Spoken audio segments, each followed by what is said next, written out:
Hello. First, I'd like to thank Professor Richard Wendorf for inviting me to speak to the members of the Athenaeum about some aspects of the life and work of Gian Lorenzo Bernini. This will be a snapshot because Bernini had an extraordinarily long life. He died at the age of 81, which was pretty good for the 17th century.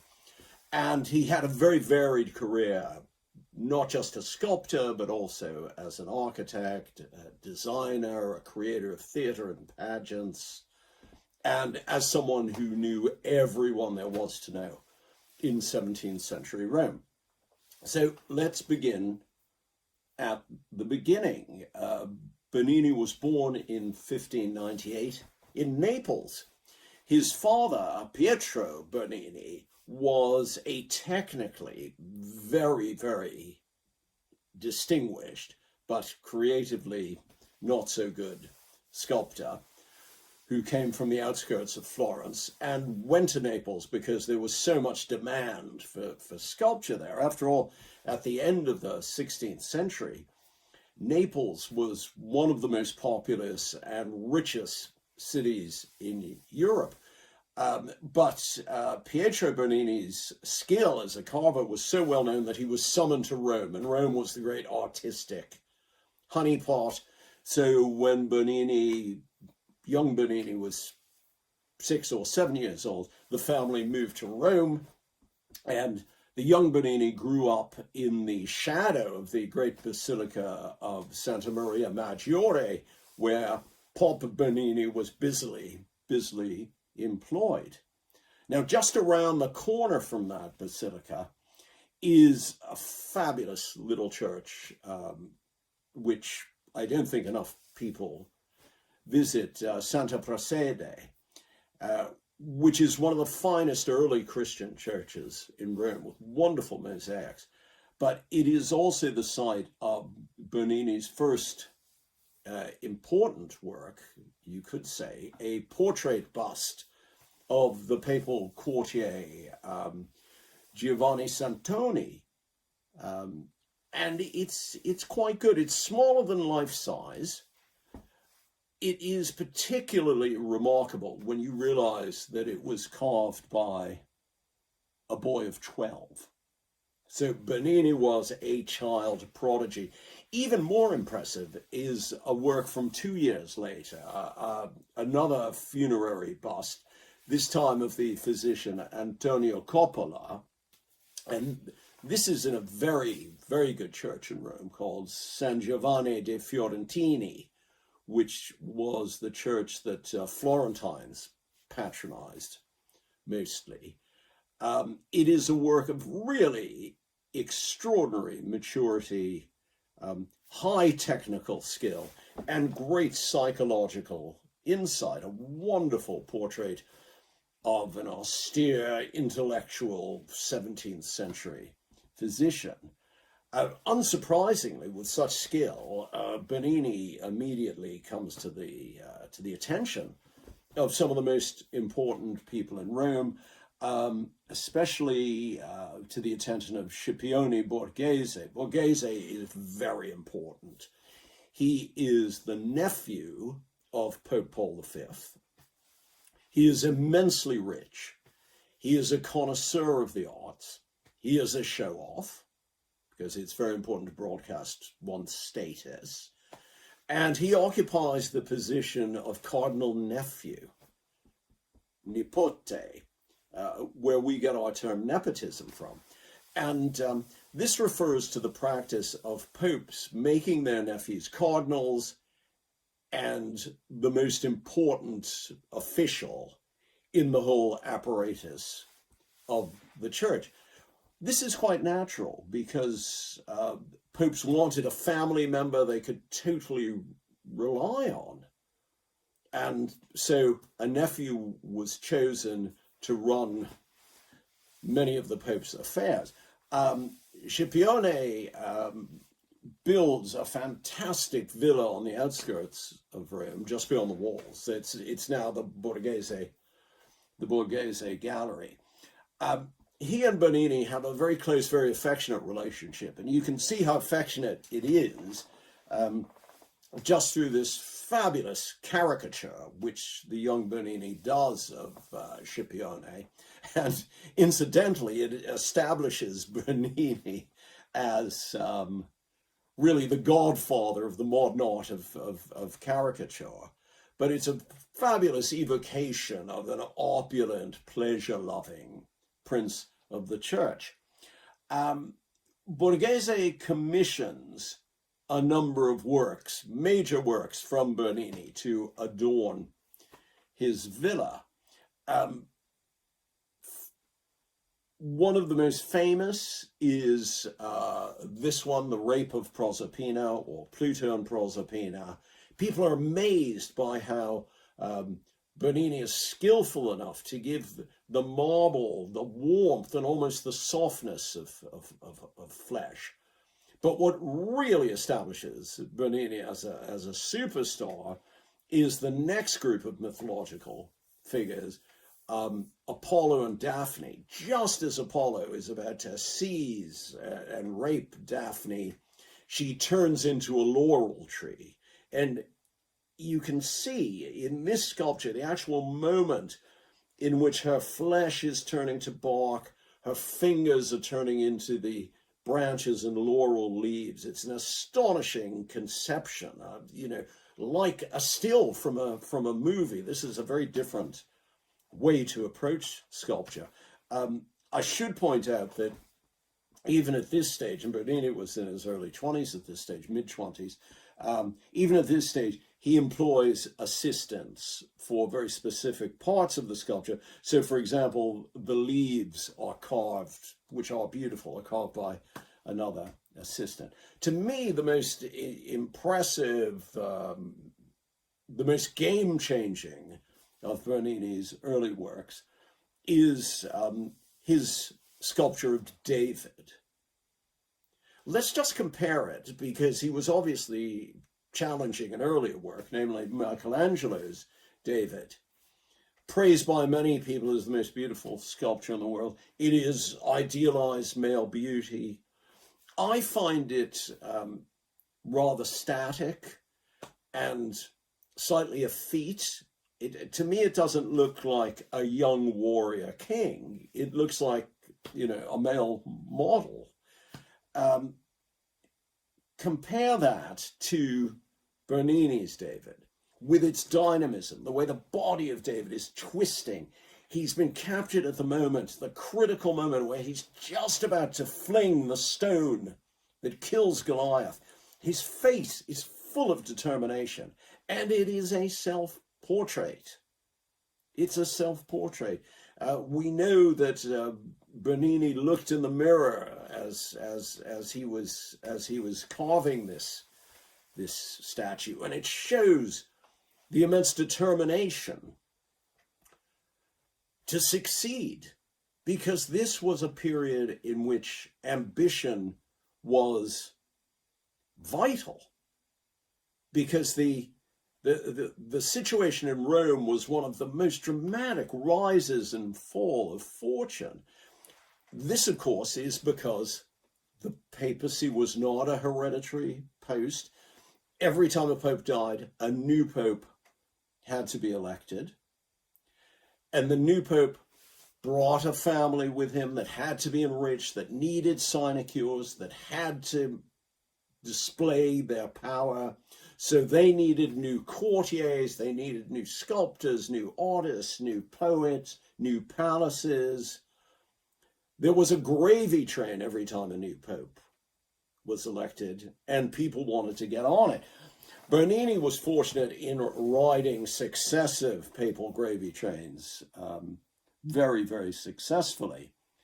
He was extraordinarily lucky when Maffeo Barberini was elected as Pope in 1623, assuming the regnal title of Urban VIII.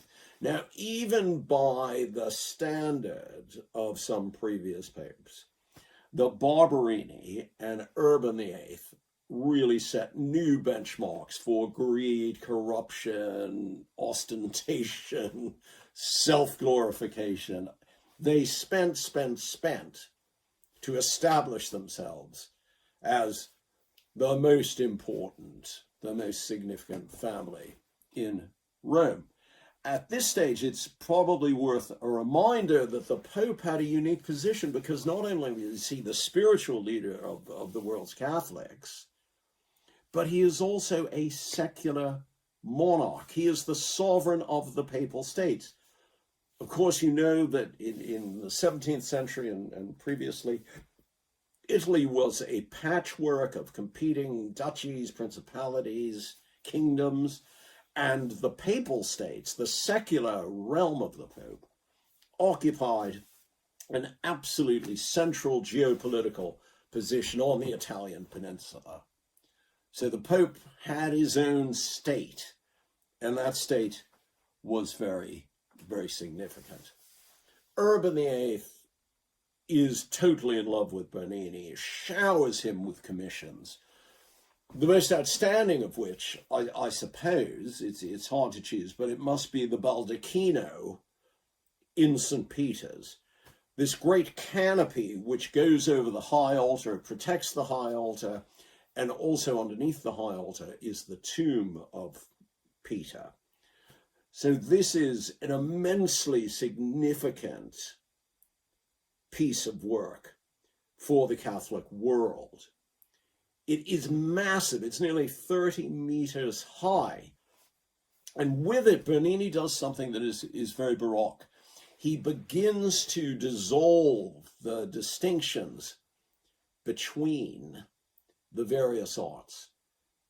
So you look at the Baldacchino and you think, well, what is it? Is it architecture? Is it sculpture? Is it a stage set? Is it decoration? It's a fusion of all the arts. It's really quite game-changing in that sense. So Bernini is riding high, and with the Baldacchino, which is immensely complicated technically and financially, Bernini proves that he can deliver big projects, and more big projects come his way. What slightly becomes a problem is his rather colorful love life. He falls deeply in love with a young woman called Costanza Bonarelli. There are complications because Costanza is married to one of Bernini's assistants. Oh, and by the way, she's also having an affair with one of Bernini's brothers. Before Bernini finds out about the involvement of the brother, he carves this extraordinary bust of Costanza, looking quite sort of earthy, I suppose you could say. It is a remarkable work in the history of sculpture because portrait busts, being expensive, time-consuming, and difficult, were really reserved for grandees, for mythological and biblical heroes, and the high aristocracy, royalty. And suddenly, for the first time, I think this is the first time in history, an ordinary woman is dignified with a portrait bust. So it's pretty remarkable. When Bernini finds out that his brother is having an affair with Costanza, he does go a little bit crazy. He tries, although not terribly seriously, he tries to kill his brother. The brother is forced to flee Rome. Costanza is, first she's disfigured. Bernini hires a thug to slash her in the face as punishment for her faithlessness, which is both very harsh and highly hypocritical. And then she goes into a home for fallen women, and Bernini is told, get yourself married. So he gets married to a very respectable woman, and they have lots of children. But things are all proceeding pretty well under the whole Barberini papacy. Bernini is riding very high. Then something potentially catastrophic happens. when Urban VIII dies in 1644, his successor is a Pamphili, and he assumes the name of Innocent X. Now, the period between the death of one pope and the election of another is fraught with difficulty. It's known as the sede vacante, the empty see. It's a time of unrest. It's a time when people get to allow all their past resentments to come to the surface. It's a time of revenge, looting, rioting, and usually extraordinary acts of violence against the family of the preceding pope. What also happens is the new pope comes in, bringing in all his new people and his new family, and the old guard, of whom Bernini is part, are just sort of forgotten. So Bernini is very worried, is he ever going to get Innocent X to patronize him? Doesn't look good, because Innocent X really hates the Barberini. Let's have a little insight into Bernini's business methods. Francesco d'Este, the Duke of Modena, wants a portrait bust. So he writes to the two most famous portrait sculptors in Italy, Bernini and Algardi. Algardi writes back immediately saying, "Delighted to do it, Duke. I can do it in 6 months' time, and it will cost you X." Bernini, on the other hand, says, I don't accept commissions. I'm too busy anyway. I couldn't possibly do it, but I just don't accept commissions. Playing hard to get makes the Duke even more determined to hire Bernini. He eventually gets Bernini to agree to do the bust, and when the bust is finished, he gives Bernini this enormous gift, 3,000 scudi, which is a huge amount of money, much more than anyone would ever have charged for a bust. And this is because in these days when there's not a commercial art market, where the market is really restricted to a few patrons, an artist like Bernini does nothing as grubby as sending an invoice. You know, when you work for someone like the Duke of Modena and the Pope, you don't get a check in the post. You may get a huge gift of gold or jewels, something like that. And of course, also for his various Vatican appointments, Bernini did get a salary for his various jobs. The bust of Francesco is very influential, and years later it influences what is possibly one of the most familiar Bernini busts, which is his portrait of Louis XIV, often cited as the exemplary portrait of an absolutist monarch. And Louis emerges from this fantastic swirl of drapery. He's gazing upwards. He is quite clearly a totally superior being, and obviously a wonderful king. Meanwhile, back in Rome, Innocent is determined to beautify the neighborhood where his family has made its power base. This is the area around the Piazza Navona. He wants a great fountain erected in the square.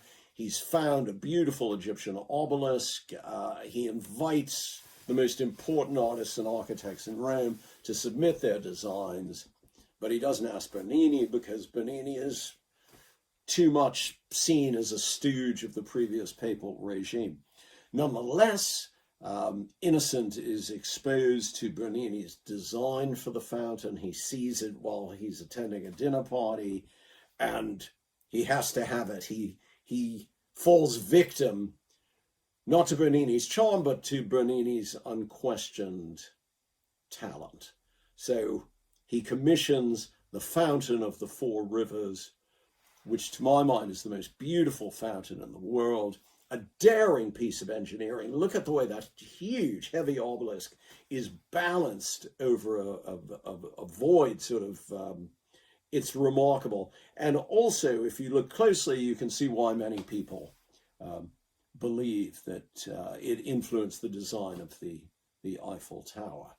So yet again, Bernini falls on his feet, but he never quite falls on his feet so successfully as he does when Fabio Chigi, here he is elected as Pope Alexander VII in 1655. This is great news. Bernini knows him well. Chigi is rather bruised from his early career as a papal diplomat. This is just after the 30 Years' War, which, as you know, from 1618 to 1648, tore Europe apart. Immense suffering, death, and disruption. Nothing was seen again on a scale like this until the Great War and the Second World War. Central Europe was a plundered, bloody battlefield. It's portrayed in shorthand as a conflict between Protestant powers and Catholic powers. Of course, it was much more complex than that, because sometimes Protestant powers were allied with Catholic powers and vice versa. Chigi, as a papal diplomat, is sent to Germany, where he spends many years, unpleasant years, because he's very sickly and he gets even worse in the rather damp climate of Munster. He loses all his teeth, for example. But most importantly, he really fails to broker the peace. And the traditional role of the papacy as European peacemaker is now kaput. So the Peace of Westphalia kind of signals the end in many ways of the international political preeminence of the church. The church is certainly much weaker after the Peace of Westphalia. Alexander VII then comes up with quite an interesting idea. He really develops to a great deal what we would now call soft power, namely, I can't really have the political power that the papacy used to have, but I will make Rome the most beautiful, the most culturally significant city in Europe. In doing this, he's following in the footsteps of his 16th century predecessor, Sixtus V. His little diagram showing the way in which Sixtus V used old obelisks to mark prominent pilgrimage points in Rome, and then created new roads between them to improve the flow of pilgrimage traffic. The pilgrimage business was very important to Rome. There was a holy year every 25 years when even more masses of pilgrims arrived in the city. And of course, this created great business for the bookshops, the taverns, the brothels, the farriers. The whole tourist industry flourished and became more and more important in Rome, especially in the 17th century. So Alexander VII embarked on an incredible campaign of urban beautification, straightening streets, building new churches and monuments. Here's one of many churches that Bernini worked on, San Andrea al Quirinale. I use it just because it's very prominently located across the road from the Quirinal Palace, where the President of Italy now lives, but it's where Alexander VII made his principal residence, because he didn't like living in the Vatican, which is kind of down in the river valley. He thought the Quirinal was a much healthier place. It's cooler, it has fresher air, etc., etc. And Alexander VII commissions Bernini to do his greatest work, one of the most significant interventions in the fabric of the city and the whole history of Rome, and this is to create the great piazza in front of St. Peter's. Bernini talks about the way in which those curving colonnades are meant to represent the embracing arms, the welcoming, embracing arms of the church. It is a thrilling urban space, one of the greatest urban spaces you can find anywhere. And an absolutely stellar example of the use of architecture to put drama into everyday life. It is intensely theatrical and intensely uplifting, possibly Bernini's greatest achievement. Now we come to Bernini's monument to his friend Alexander VII. This is unveiled a few months after Alexander VII dies, and it's a tribute to the Pope's wisdom. It's an elephant in the middle of the Piazza della Minerva. Why an elephant to commemorate a pope? Well, if you read my new book, An Elephant in Rome, which is published on July the 30th, you'll find out. Thank you.